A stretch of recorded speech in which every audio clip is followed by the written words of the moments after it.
Անդրադառնամ այն հարցին, թե ինչ կապ կա ավտոմեքենա վարելու եւ գինեկոլոգիայի միջեւ։ Աղջիկներ ջան, եթե ավելի հստակ, ապա ավտոմեքենաներում առկա է մի ֆունկցիա նստատեղի տաքացում, հա, պատագրեւ սիդենյը, բոլորը գիտեն այդ մասին եւ առավել ակտուալ է դա իհարկե ցուրտ եղանակին։ Այսինքն բոլորին կոմֆորտ է, փափուկ եւ տաք միջավայրում երթևեկել։ Սակայն եկեք մտածենք, թե ինչ է կատարվում այդ պահին փոքր կոնքի հատվածում։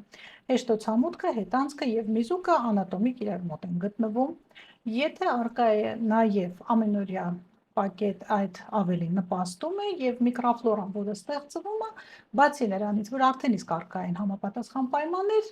պլյուս նաեւ բարձր ջերմաստիճան, այսինքն եւս մեկ գործոն, որը ավելի է նպաստում բորբոքային պրոցեսների զարգացմանը։ Սա մեկ։